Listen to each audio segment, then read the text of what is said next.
this evening, but we are ready to start off. And we will be starting off this evening's proceedings.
Well, absolutely well done to Stuart Carr-Brown for that wonderful, wonderful video, and how true are those words. I have the great honour of living in this wonderful, wonderful country. I've been living here for over 30 years, and it's an absolute joy to be here this evening. We've got a great lineup for you. And this evening's event, 10 years on, we all can remember what we were doing this time 10 years ago. And so many things have happened since that. One of the things I have to point out to you this evening is this is a live broadcast. You see lots of cameras because we are broadcasting all over Scotland and indeed all over the world. So for the people that are here, Fáilte.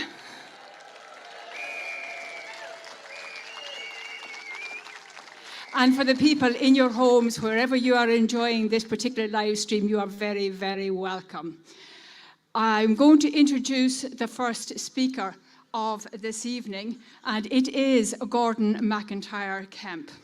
In 2011, Gordon became the chief executive and one of Scotland's largest and most influential business networks, Believe Business for Scotland. In 2019, he launched Believe in Scotland, the organiser of tonight's event. Believe in Scotland is a grassroots independence campaign group that, as I speak, has 142 local and national indie campaign groups affiliated to it. Gordon is a leading advocate for a switch from neoliberal global capitalism to a well-being socio-economic approach. This approach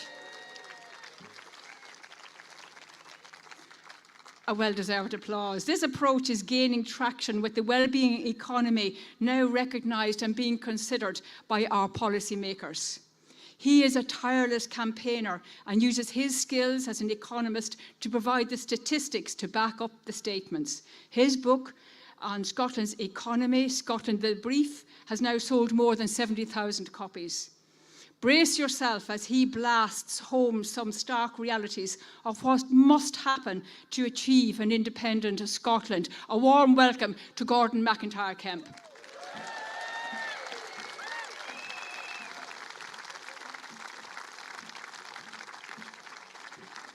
Hello, Edinburgh.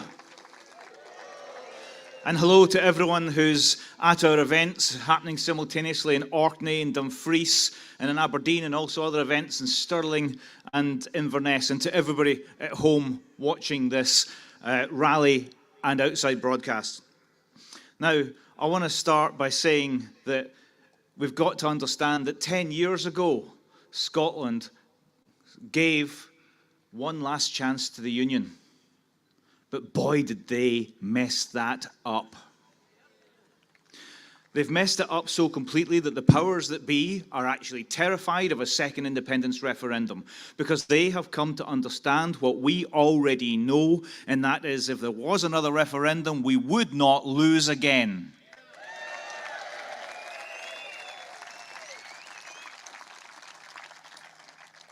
Let's be clear, this broken union is actually being held together only by an unhealthy disrespect for democracy by Westminster. That's also an unhealthy disrespect of the people of Scotland, who in a poll this week said they wanted a second independence referendum. Now, 10 years ago tonight, I was at the count in Glasgow, and every ward in Glasgow was turning yes, and I started to think maybe it's going to happen.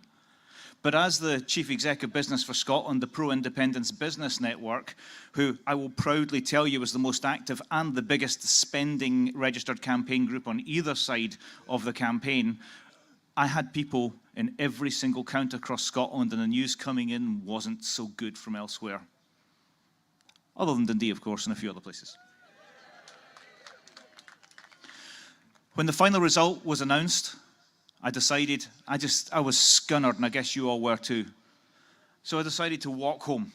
Now, I live a long way from the Emirates Arena, so it took me 4.5 hours, maybe even 5 hours to walk home, and trust me, I was not wearing walking shoes. So when I finally got home, round about 6 o'clock in the morning, I poured myself a double whiskey. Might have been a quadruple. I took my socks and shoes off, and I looked at my blistered and bleeding feet, and I started smiling, started laughing. And I shouted at the top of my voice, woke the whole house up. I shouted, "This is not over."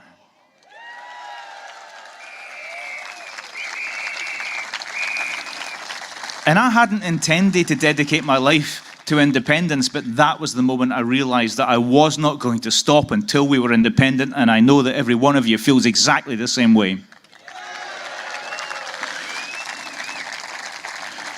To those of you who campaigned, who came together in this Yes family that we created in 2014, for those of you that have campaigned for the decades since and who campaigned for the decades beforehand to build that platform, I salute you.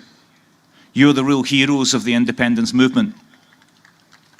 And for those of you that are new to our cause, a very, very warm welcome.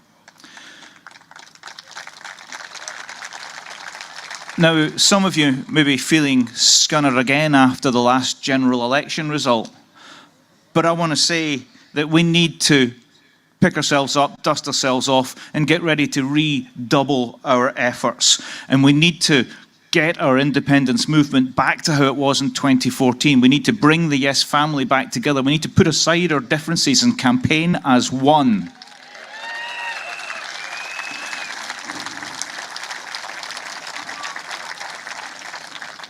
And if we do that, we will create an unstoppable tide that will wash away all the barriers to independence.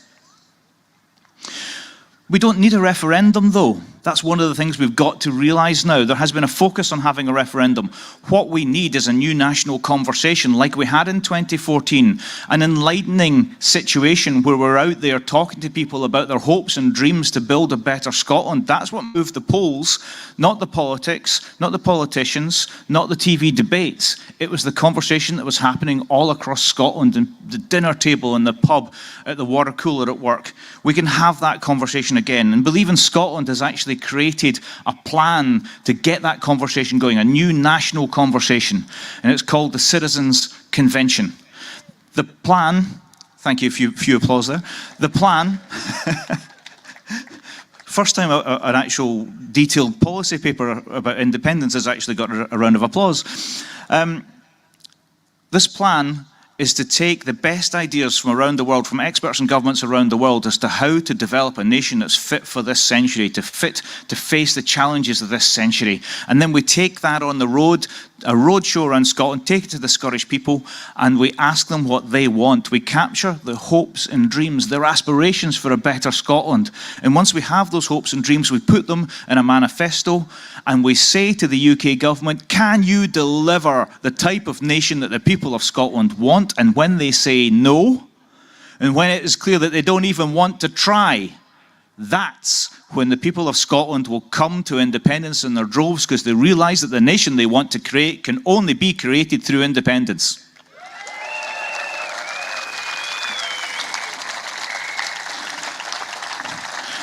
That's one of the 3 foundation stones upon which we can build a new movement towards independence. The second foundation stone is a creative, progressive, well-funded and professional national grassroots-led campaign that goes out and evangelises and takes the campaign to the people and talks not to herself on social media, but talks to the undecided. And Believe in Scotland is that campaign. The third foundation is a professional, competent, election-winning political arm of the campaign. And I guess there's some work to be done on that right now. But if we can actually get all 3 of these foundation stones in place, we can really push independence support into the 50s, maybe even to the 60s. What the government needs to do, what the Scottish government needs to do, is it needs to put independence at the heart of all of its policies. Whenever they complain about cuts from Westminster, they need to point out that this would not be happening if we were independent. Every time they say, this is how we think we address things like pensioner poverty, like child poverty, they have to point out that this is how we would do things differently in an independent Scotland. Put it at the top of the agenda, and then independence will rise up the agenda of the Scottish people. So tonight I issue a challenge to the Scottish government. Fund the Citizens' Convention, get Scotland talking again about how good independence could be, and put us back on the road to nationhood.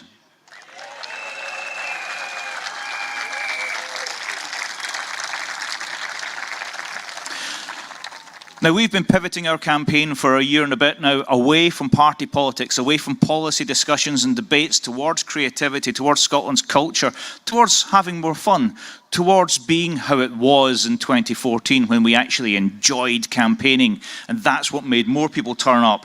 And that's what made the polls move.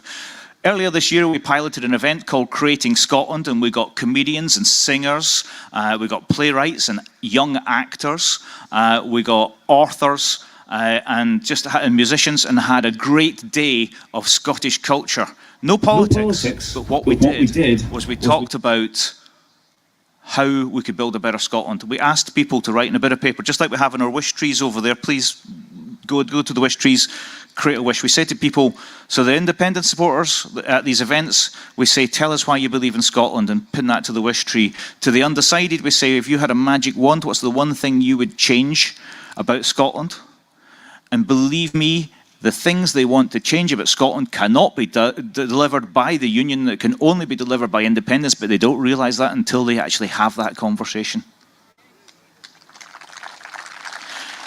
You're going to see one of the performances from that event later on, a video of that there, and we'll be rolling Creating Scotland events out right across the country in 2025. In terms of getting the Yes family back together, I want to say right now that I am issuing another challenge. No, not another challenge. I am offering the hand of friendship on behalf of Believe in Scotland. We want to reach out to everyone, every think tank, every Yes group, every political party across the nation and say, we want to work with you. We want to get together again so as we can come together with one goal, and that is delivering independence. Let's put aside all that's happened. Let's put aside the turf wars. Let's put aside all the slights, imagined or real, and let's actually say, what's our shared goal? What are our shared values? And let's make it happen.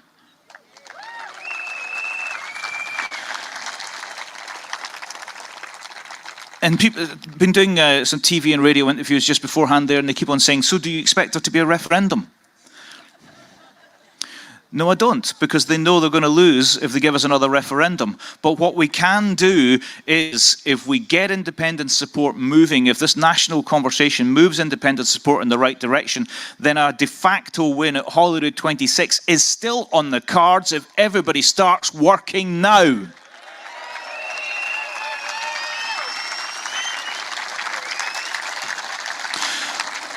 I want to end with this one thought, this key question, and that is, this is not a wake, it's not a celebration. I hope it's a new beginning, but we lost. The other side won. Where are their celebrations?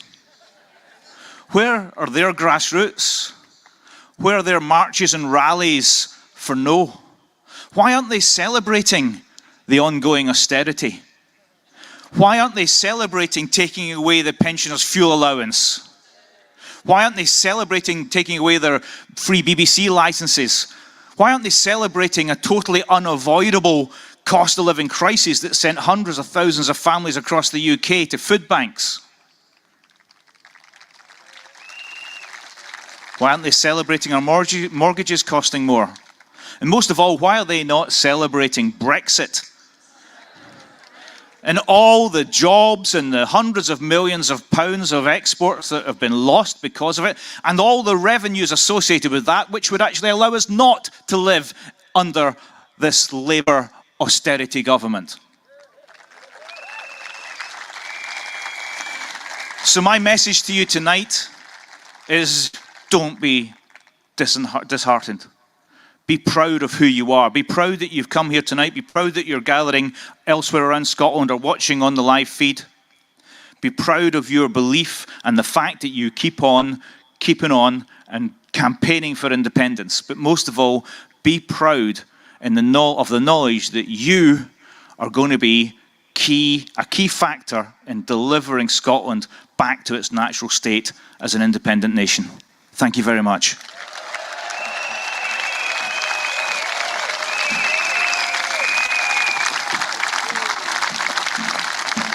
Okay, so that's the task being set. It's all up to every single one of us who are here tonight and who are tuning in and listening live. To follow Gordon McIntyre-Kemp, and thank you very much, Gordon, we have a wonderful creative and a superb voice in the form of Aileen Carr. Aileen was born and brought up in the How of Strathmore. She has been a passionate about Scottish traditional music since the days of the early Blair-Gowrie folk festivals. As a former teacher of children with additional support needs, she is also passionate about inclusion and educational opportunities for young people with additional support needs. She was inducted into the Scottish Traditional Music Hall of Fame last year for her services to performance. Aileen's optimism and vision for an independent Scotland is reflected in her music, and we are delighted to welcome her to this stage to share her vision this evening. Aileen.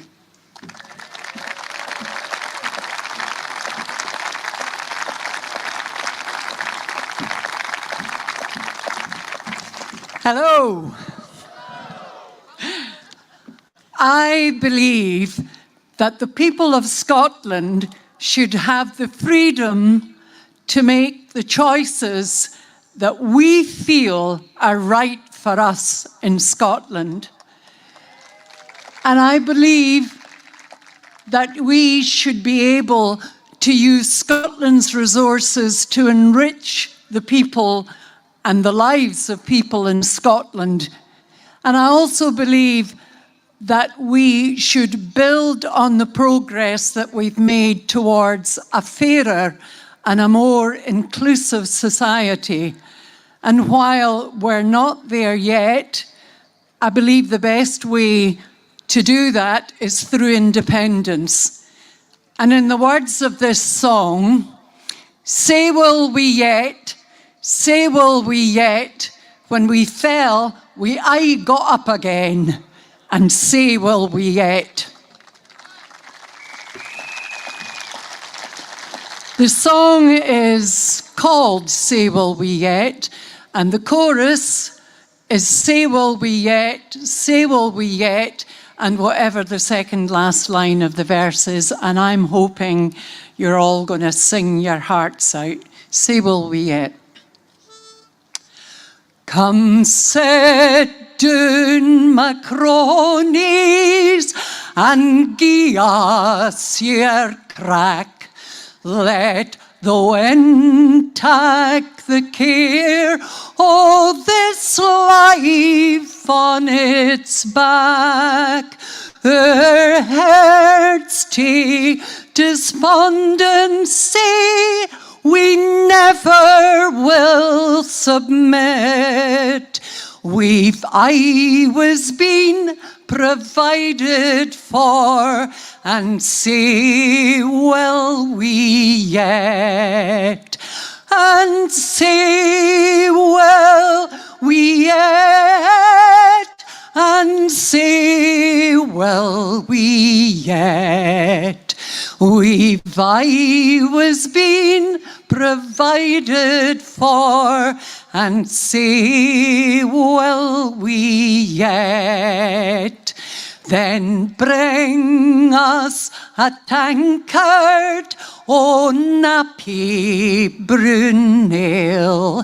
It will comfort our hearts and enliven the tale. Will I be the merrier the longer that we sit?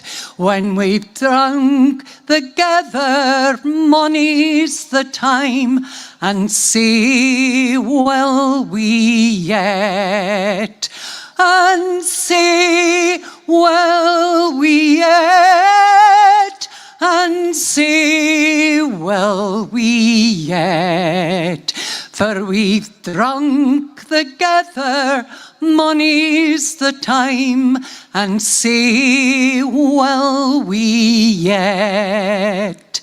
Here's a health to the farmer, and prosper his plough, rewarding his idle toil all the year through. His seed time and harvest we ever did get. We've lip and die to Providence, and say will we yet, and say will we yet, and say will we yet.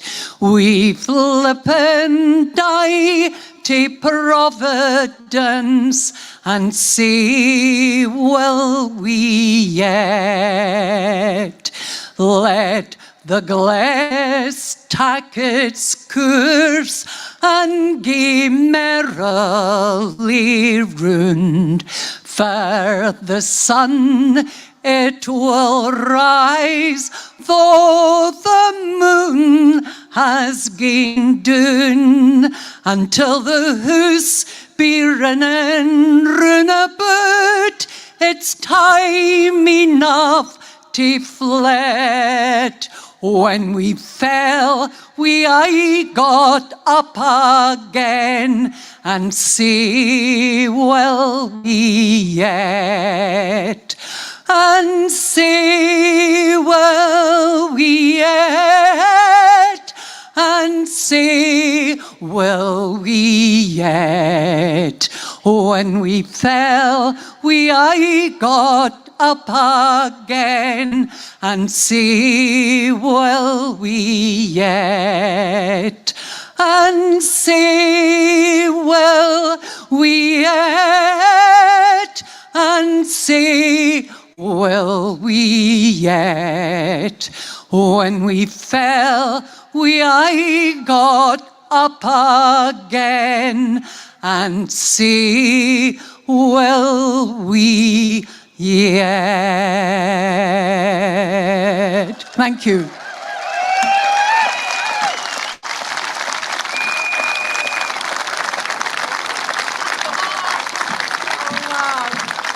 Oh, what a voice, and what an amazing setting for that song, Aileen Carr there. Brilliant, brilliant. It is a huge pleasure of mine to introduce my fellow countrywoman in the form of Lesley Riddoch. Lesley, to give you just a brief outline, a journalist, writer, filmmaker, podcaster, and a strong, consistent and informed campaigner for independence for this country. Often citing our Nordic neighbours as an example of how independence works, Lesley has taken their example and her message to communities all over Scotland. Formidable and fearless is how I describe this incredible woman. Please give a rousing welcome to Lesley Riddoch.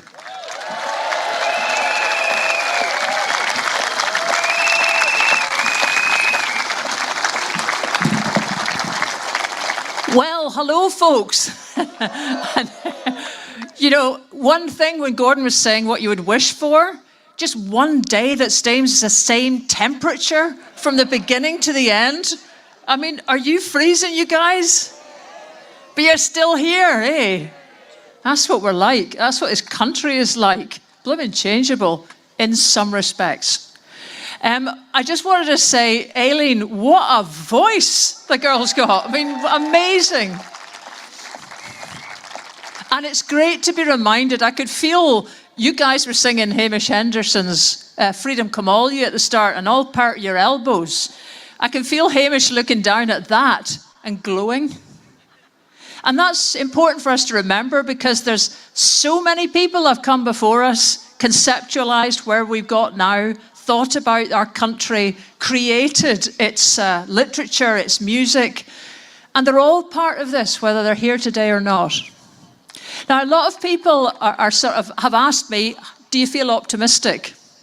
And I might be a bit weird, but yes, I do, actually. Honestly, yes, I do. It may not come naturally to us as Scots, but it's time to look on the bright side. You know, right now, we're sitting with opinion polls that have about 50% pretty constantly support for independence. And yet, when you get on the media, you're asked every time if independence is dead. Now, there's a wee logical problem with that. How can something that attracts the support of half the population of our country be dead? And if it is, then what about the other side of the equation? Because if the union's only attracting 50%, maybe it's dead.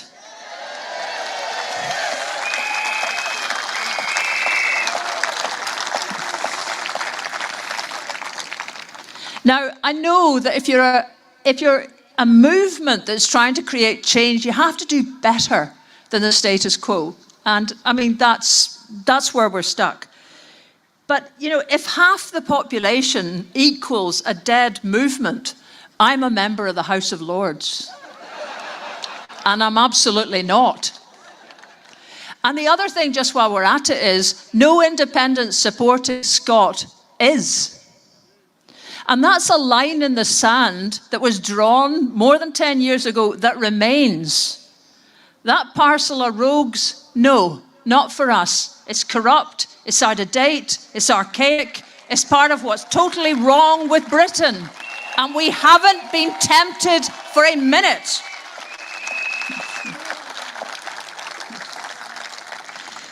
Now, there are problems with the independence campaign at the moment. There's no point denying it. There's the damaging court case that's hanging out of the SNP. There's the Supreme Court ruling that the world's most powerfully devolved parliament.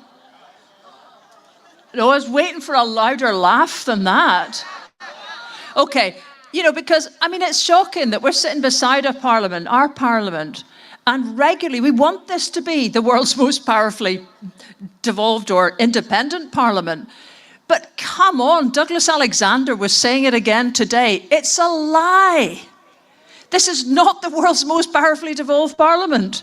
I mean, if you want to look at any of the wee films, the Pharaohs, for example, the tiny little Pharaohs, has got the power to decide to remain outside the EU while Denmark joined. Now, I'd say that's pretty powerful. Douglas, you want to catch yourself on, lad. There's far more powerfully devolved parliaments than ours. We're nowhere near it. But anyway, we've got that problem that the Supreme Court has decided that effectively the world's most powerfully devolved parliament cannot consult its own citizens on the colour of the paintwork. That's how powerful this parliament is. It's not allowed. We've got a situation where membership of the SNP is down, votes for the SNP are down. You could be forgiven for thinking everything's down. Attendance at these marches is down, let's be honest. And of course, that's something that skeptics like to point out. I'm sort of looking at you, George Fawkes. I'm sure you're watching tonight because you seem to have nothing better to do of an evening than watch us do stuff, you know, but you're welcome. You're welcome.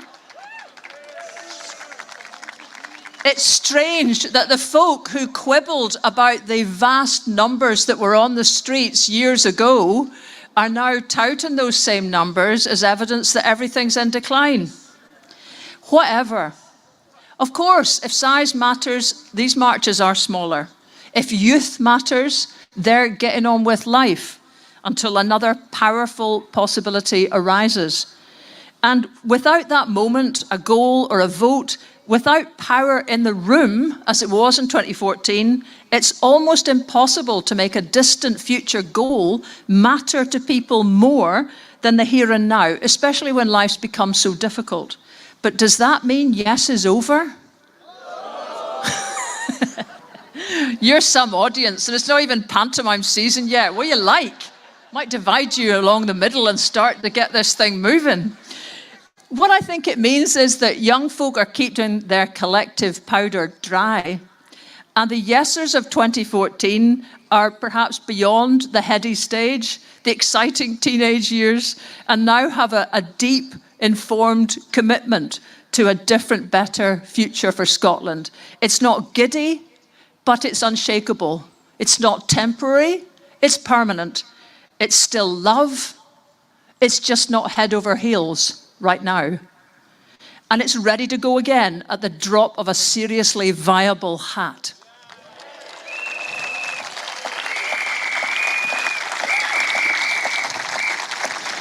Now, this phase that we're in, it might not be as dramatic as the marches, the meetings, the films, and the street stalls, everything you've put your energy into over the last 10 years. And it's nowhere near as vigorous as many of us would like. I'd like to ask, where's the SNP campaign on the theft of our energy resources right now? Our renewable energy is being stolen the way our oil and gas were removed, and we are saddled with the highest charges in the UK and the highest levels of fuel poverty in Europe. Where's the campaign? Where is the land tax to right the wrongs of feudal centuries?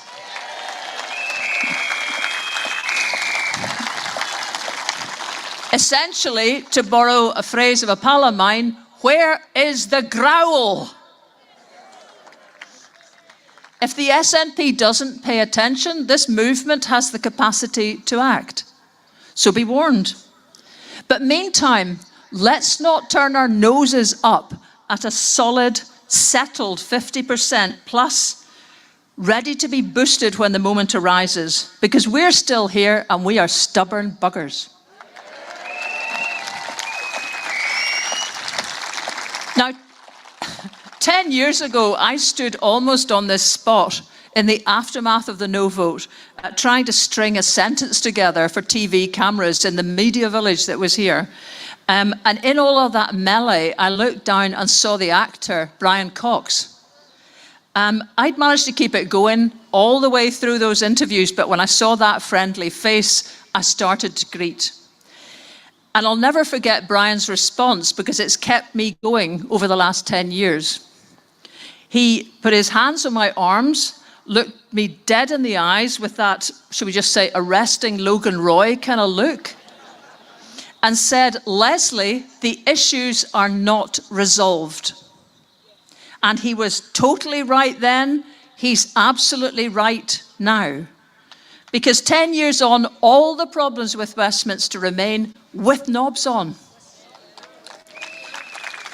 We've got,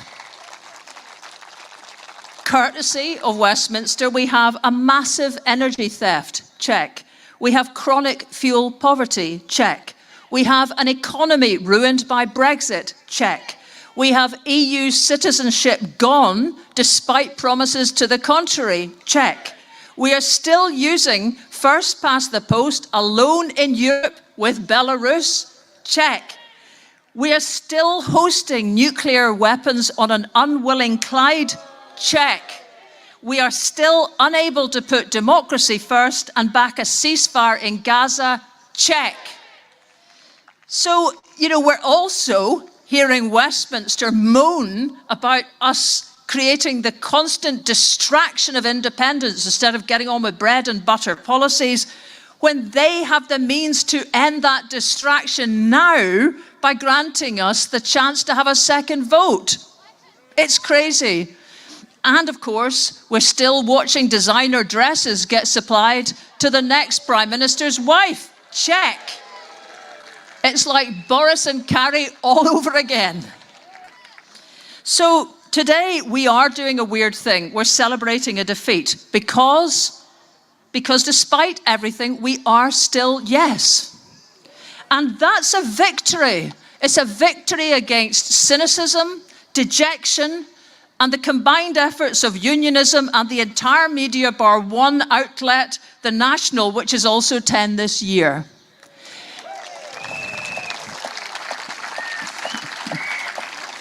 It's also a victory because research makes the case for optimism.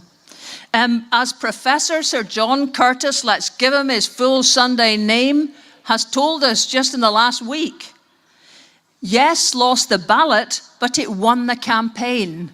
Now that's not the view of a card-carrying yeser. That's an objective view by an academic. He thinks that years of polling that he's surveyed leads him to say that Scots think leaving the UK and joining the EU will be better for Scotland's economy than the opposite. That's quite a place to have reached. And if we look at another academic, Professor Lindsay Patterson of Edinburgh University, again, not at all a supporter of independence, but he has done years of survey analysis since 1979 and come up with this. Scottish nationalism is not a rebellion by the left behind against elites. The core are well-educated, liberal-minded graduates, and independence has come to be associated with the future. It reflects Scottish nationalism's rhetoric that Britain is stuck in the past. That ideological message is now entrenched amongst younger voters. Well, glory be. Indeed, Professor Patterson predicts 60% plus support for independence by the early 2030s. Now, of course, it's all not in the bag. But perhaps just for one day, for this day, we can all stop beating ourselves up. Will Nicola Sturgeon and Alex Salmond ever speak to each other again? Frankly, for me, it's just not a big priority. Have we got a certain route to independence? No. Is anything in this life certain? No. Are the Scottish media covering this rally? No. Are they bored with Scotland's democratic deficit? Have they written off half a population? And can that make yesers sometimes feel hesitant and small? Yeah. But don't, because a minor miracle is happening. Despite all of this, we are still yes. Should we complain? Should we complain because the SNP leadership doesn't set the heather alight? Should we worry that somehow Scottish Labour might win every seat in Scotland? It's not going to happen. And should we care if the experts decide that the very word yes is last season? I'm still yes. Yes is the most positive word in the world, apart from I. Are Gaelic and Scots more colourful and powerful than received pronunciation? Yes. Is a wet Thursday in Saltcoats replete with possibility? Yes. Is a country awash with wind, wave, tide and hydropower and 2 days of sun a tasty proposition? Yes. Is this country more beautiful, resourceful and welcoming than most? On a good day, are we all Jock Tamson's bairns? Do we thank bus drivers when we get off? Are we still European in our heads and hearts? Is our future amongst the other small countries of the North Atlantic? It's astonishing and admirable that people can watch this tonight at home, courtesy of the hardworking volunteers at Independence Live, who need you to chuck cash into their crowdfunder so they can continue to do this work. And you will do it, won't you? So, finally, do we all send our love to Janie Godley, who's Afi Ne Wheel? Has a generation passed since 2014?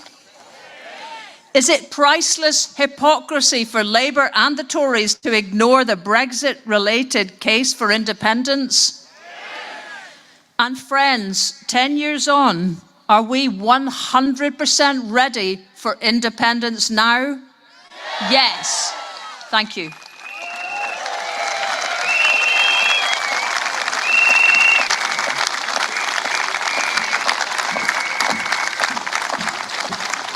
What a gal. Couldn't you just freeze dry her and sprinkle her on your porridge every morning? Lesley, thank you so much for those inspiring and optimistic words. Next up, to keep the mood going, we have got Graham Brown, and he's here to bring you, to get you clapping, dancing and flying your flags higher than ever before. Please don't disappoint. Here is Graham Brown.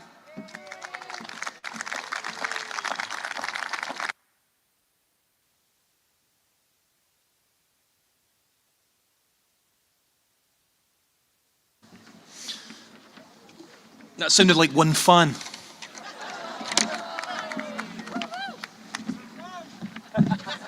She's here.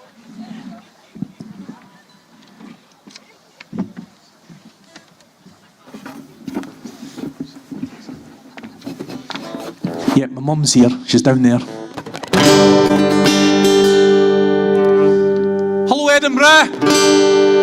Hello, Scotland, and indeed, hello, the world.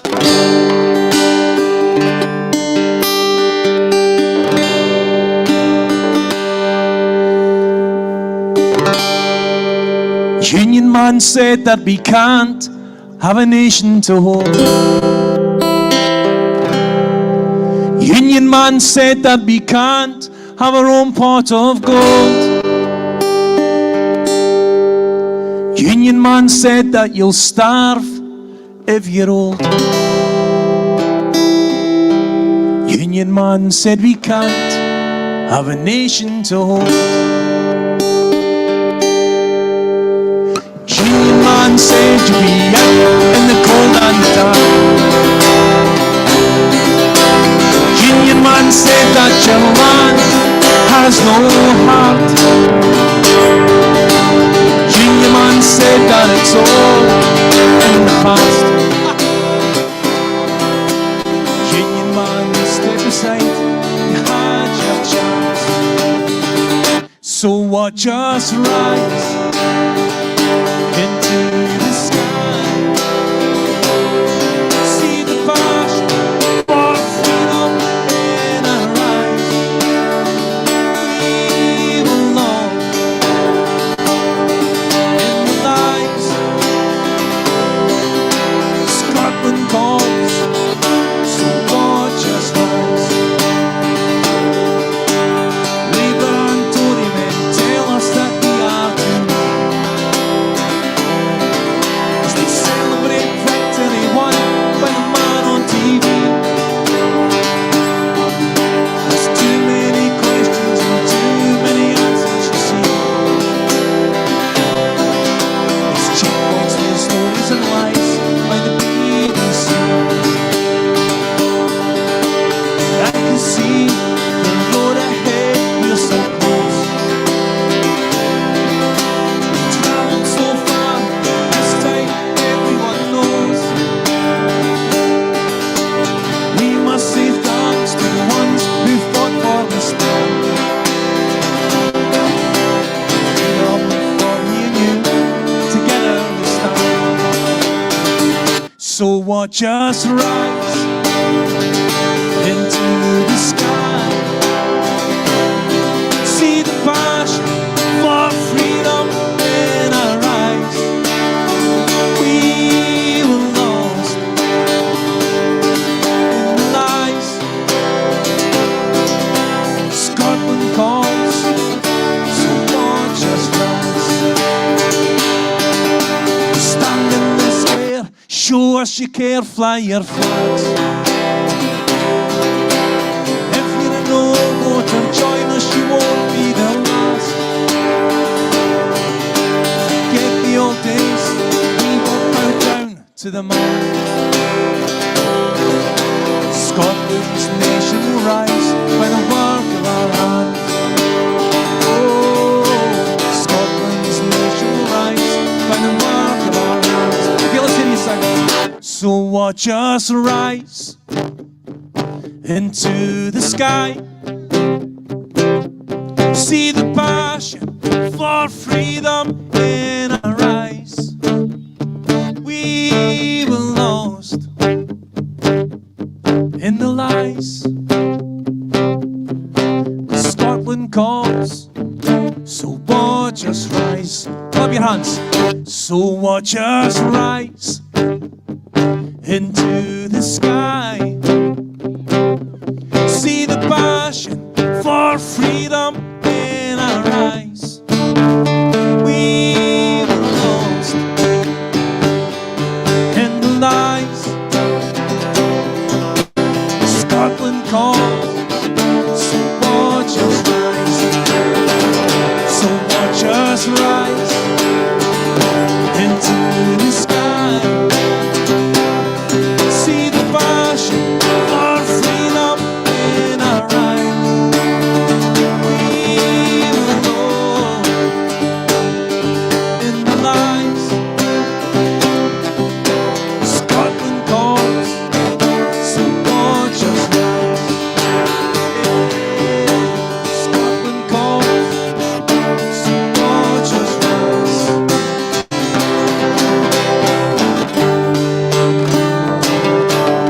Watch us rise. Thank you so much. Ladies and gents, 10 years ago, my son Kyle here was only 11 years old. He was 11, but he was brought up with all these songs that I'm singing to you guys. Because I've been campaigning for this for about 15 or 16 years now. Way before we had the referendum. And I've played almost every rally there was known so far. But seeing you guys here tonight is amazing. This is incredible. And there's a misconception in Scotland right now, and indeed in the UK, where the media is telling us that support for independence is on the fall, but it's not. I can assure you, all these hundreds of yes groups all over Scotland are grouping together and we're actually stronger than ever. Don't let the media lie to you. This song was written back in 2011. It's simply called I Can Hear the Nation.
Hand clapping time again. Come on, let's hear those hands. It helps you keep warm anyway.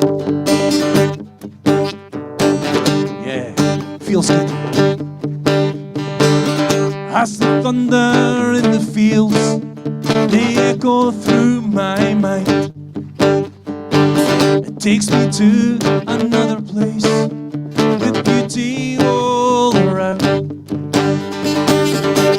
In dreams of gold, where freedom is never sold.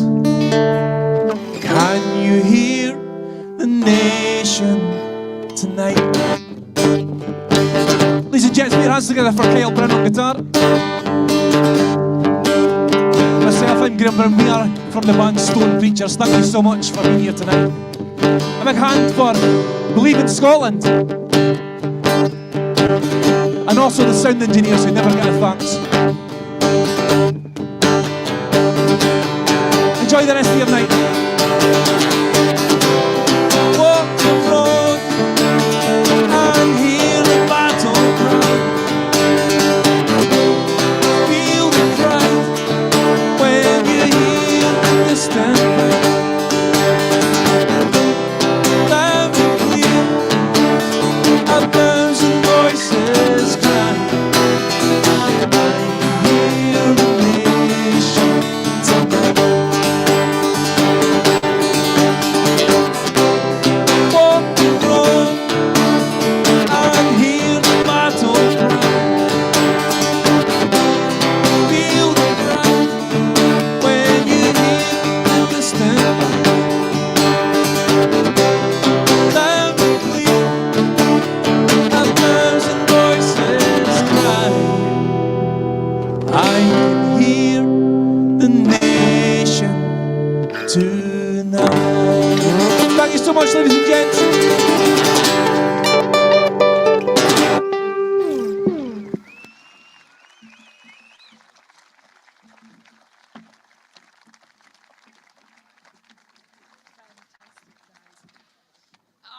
a great track. Next up, we have got Richard Walker. And our next speaker, he was the former Sunday Herald editor.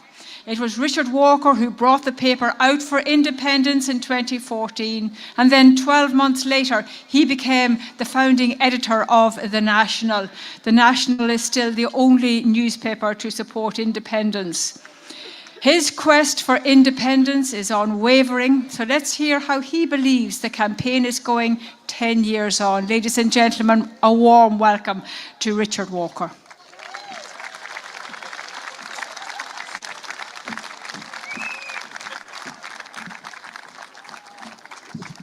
Good evening, how are you doing? You are looking fantastic. Thank you so much, Gordon, for the invitation to speak this evening.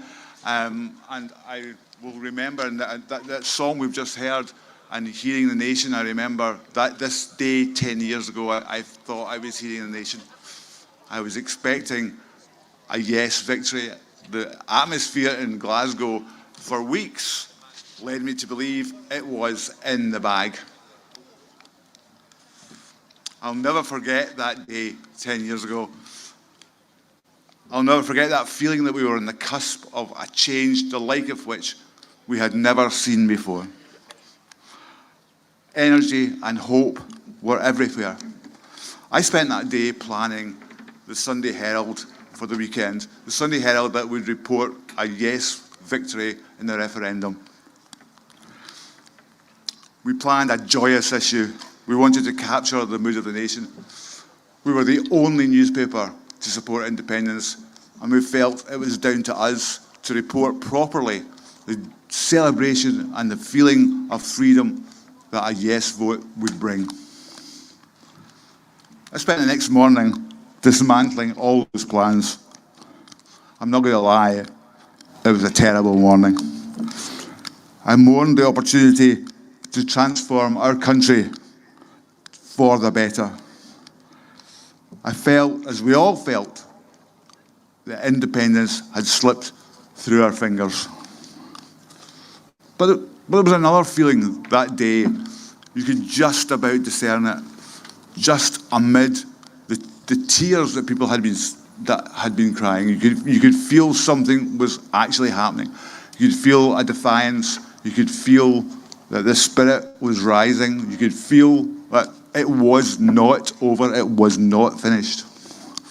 Social media started to respond. Social media started to say that we had not finished. We were not at the end of the journey.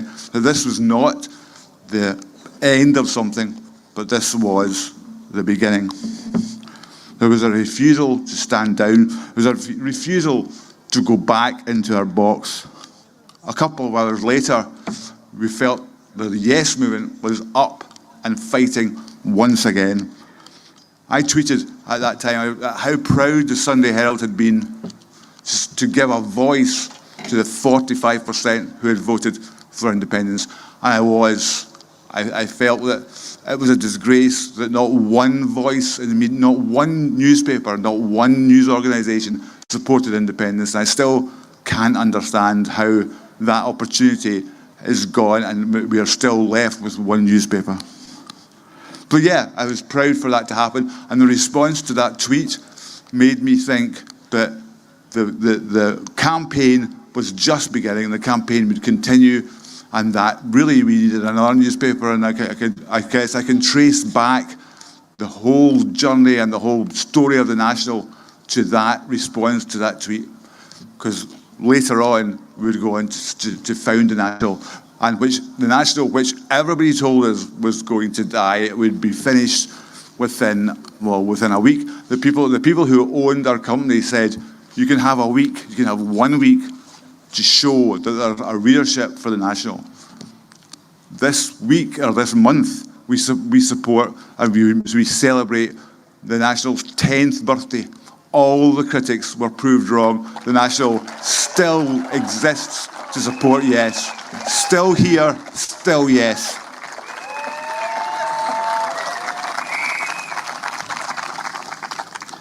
So yeah, we put our plans back into place, and we said we will not we are not going to produce an issue to mourn, to cry, to look at the end of some great movement. We're going to produce an issue to celebrate the birth of the Yes movement. And that is what we did. We put a picture of a George Square rally in the front, and we used inspirational quotes from the campaign, and we tried to show that we had started something, and the Yes movement was going to continue it, and the Yes movement was going to grow.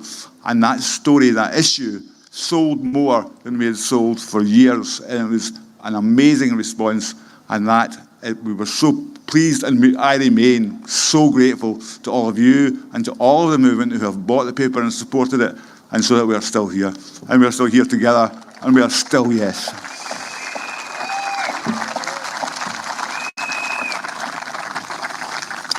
So yeah, we supported a movement and celebrated a movement that had campaigned and argued for change and change minds. And against all the odds, we pushed the vote to within touching distance of a victory. A movement that was still very much alive.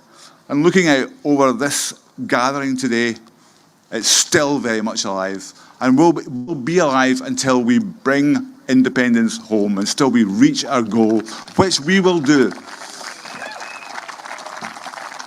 Because that's why we're here tonight. We're not here to celebrate a failure.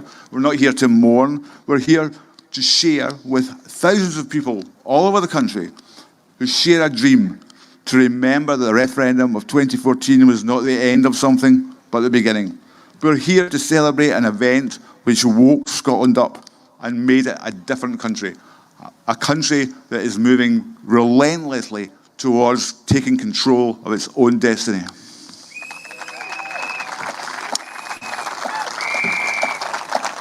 In 2014, Scotland became alive to the possibility of change. The debate was everywhere, at work, at home, street corners. We talked about our place in Europe. We talked about our currency. We talked about our voting system. The potential to make our country better, fairer, more just, more welcoming, more confident. Young and old, we were all energised and galvanised to take part in a great debate and think about those issues. Scotland has now one of the most politically active populations in the world and one of the most politically educated populations in the world, because we had to become educated ourselves. We took it upon ourselves to become educated, so that when we heard the lies of Better Together, we saw them for what they were, and we still see them today for what they are. Lies, but we do not believe them. Because once a country wakes up in the way that Scotland woke up in 2014, it doesn't go back to sleep. It doesn't go back in its box. It doesn't do what it's told. It stays alive to the possibilities. It stays alive to the potential to change. So that weekend, the Sunday Herald celebrated. We sent a message. We're still here. We're still Yes. The Sunday Herald we produced that weekend was upbeat and positive and joyous. It was an achievement I still remain proud of, and it paved the way for the National, which is, as I said, celebrating its 10th anniversary, our birthday, later on this year. So we stand here tonight, 10 years later. In many senses, these are dark days. The storm clouds of austerity continue to gather. The government, the Westminster government's promises of better days have been shattered. Our hopes have been betrayed.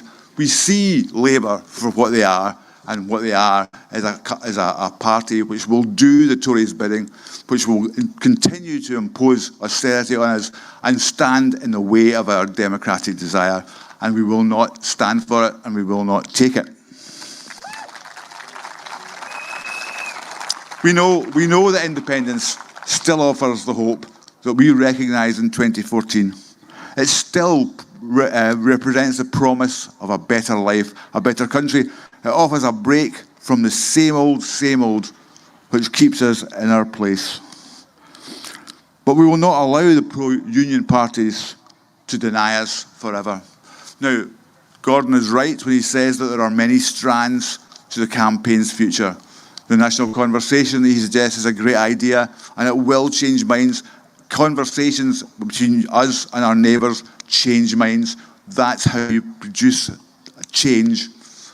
He's right again to say that culture plays a great part in our movement, and we've heard it tonight. Brilliant singing, great songs.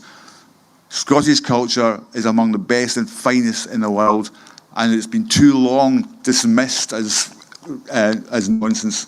And now we need to reclaim that for our movement, and we are doing so.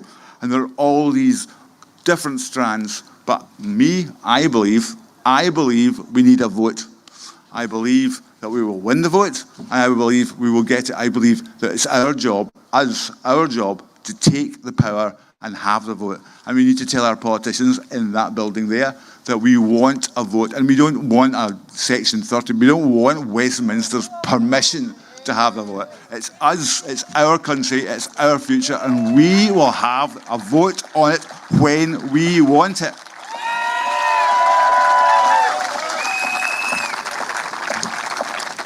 We've done what the politicians asked of us. They said, wait. And we waited, and it wasn't such a bad thing. I thought I could see the point of it. We waited, we were reasonable, we argued, we made the point, we waited. They said, now is not the time. We went back later and they said, no, now's still not the time. And we know, really we know, now is never going to be the time for a vote. But we don't wait anymore. We've had it with waiting. We've had it with being responsible. We want a vote, and we want it whenever we think we can win it. And we will win it.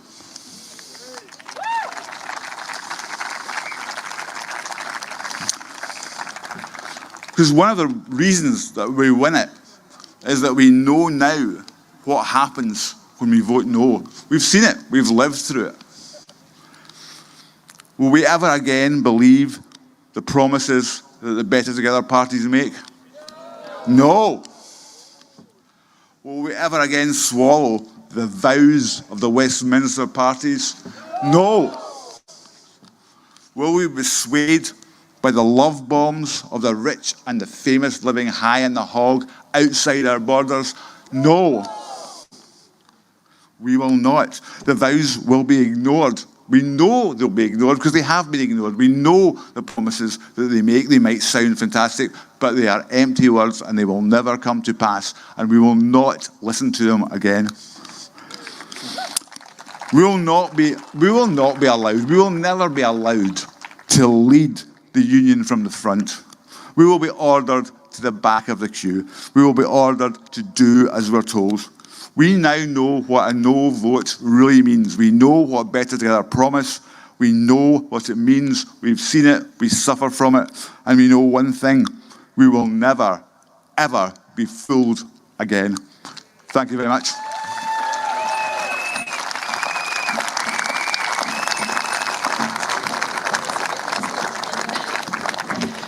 You have been a superb audience. Thank you very much. And for those of you tuning in from home, it is a balmy, warm evening here in Edinburgh. So now for our final speech tonight, or final talker tonight. It is Andrew Barr. Andrew is an artist, writer and illustrator with some of the most beautiful books to his credit. In 2011, at the age of 19, Andrew became one of the founding members of the National Collective, the cultural campaign for a yes vote in the run-up to the referendum.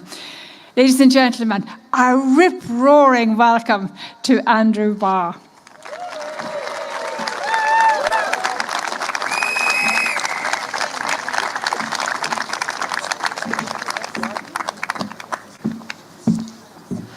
Hello. I was a bit nervous about doing this tonight, but as soon as I got here and I saw all of you, I just thought, do you know what? These are my people. This is my movement. I'm so proud to be part of this movement with you. So thank you for having me.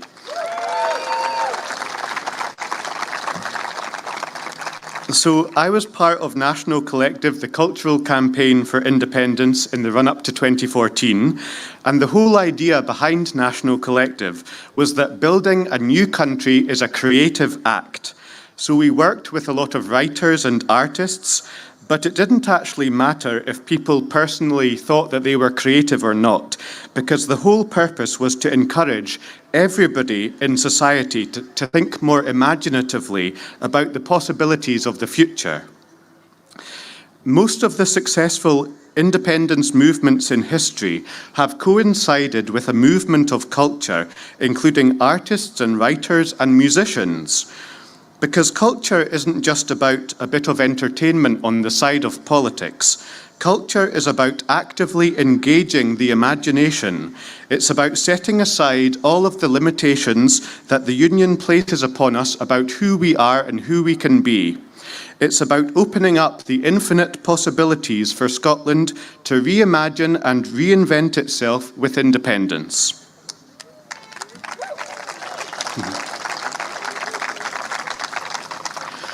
I would like to see culture and creativity play a bigger part in the role of the future independence campaign. But when I talk about culture, I'm not necessarily talking about people's identity. I'm talking about culture as in, how do we encourage people to feel empowered? How do we encourage people to imagine the different possibilities? How do we encourage people to believe that they themselves are able and capable of building something better than the status quo? This is all related to culture.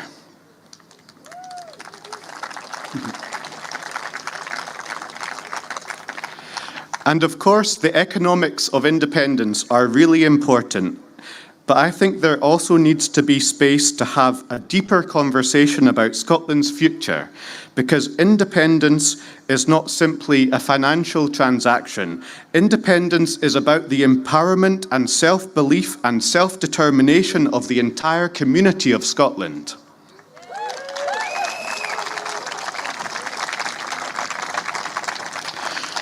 Independence is about Scotland finding new ways to express itself, being able to articulate ourselves in our own voices as part of the international community.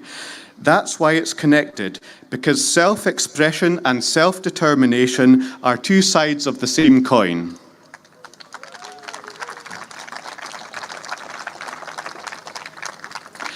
And let's not forget that culture also played a part in the No campaign, because they tried to convince us that staying part of the Union was all about togetherness. That was their kind of cultural argument. But this was a completely misleading argument, because if the UK is all about togetherness, then why is it governed in the way it is governed? Why is it one of the most unequal countries? Why is there such a significant gap between the rich and the poor? Why are the Scottish people denied their democratic rights to decide their own future?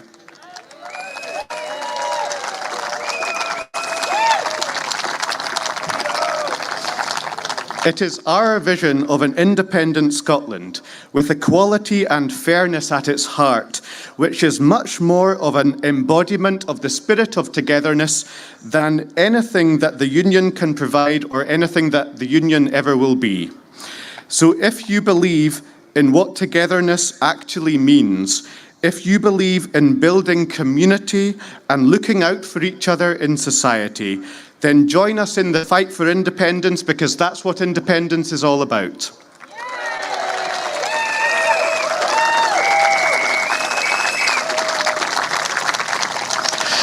An independent Scotland will be born by the creativity and imagination of our people. We have spent far too much of our time worrying about whether the Union is going to give us permission. We don't need anyone's permission to start building the foundations of our new country now. And if Westminster doesn't engage in the question of Scotland's future, then they are simply making themselves irrelevant to Scotland's future, because we're going to start building it regardless.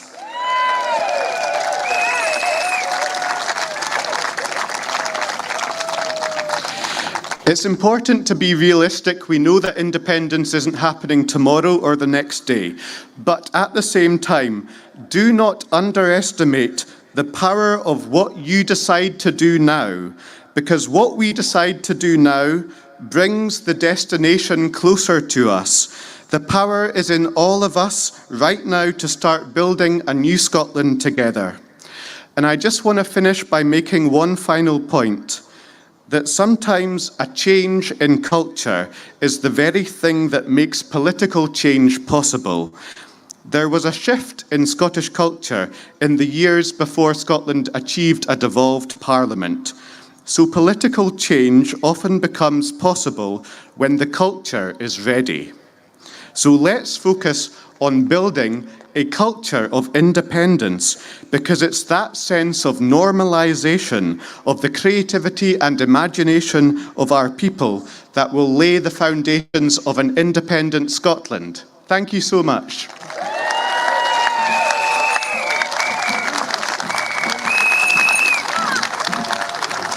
That was the gifted Andrew Barr. Follow him on Twitter and buy his exquisitely illustrated books. We shall finish where we started, and this final bit goes to Gordon McIntyre-Kemp.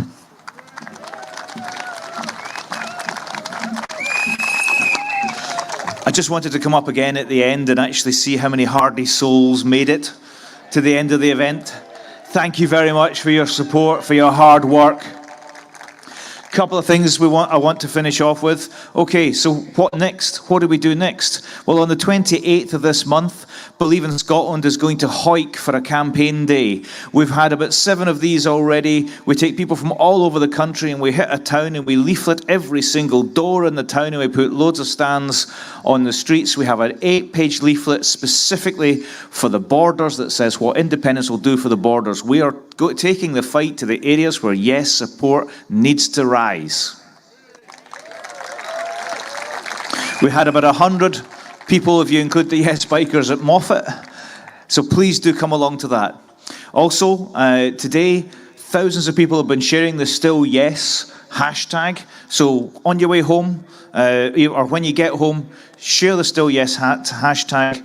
If you've got the picture of the poster from the National on your window, share that today, share it tomorrow, and tell people why you believe in Scotland. If you put the Still Yes hashtag or Believe in Scotland hashtag in there, then we'll pick it up and reshare it.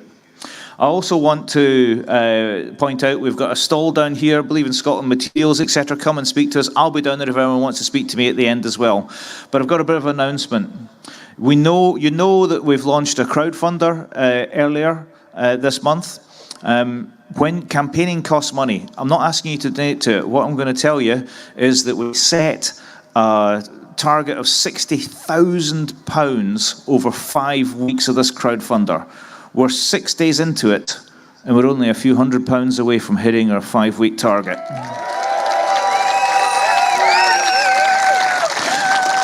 Don't let anyone tell you there isn't an aptitude to actually campaign for independence. Thank you if you've given to that crowdfunder already. I've put this image up here.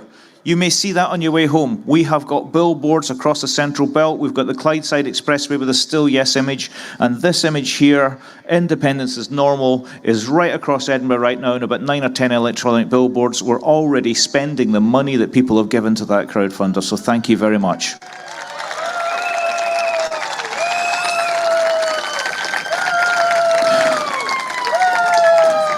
We campaign when others complain.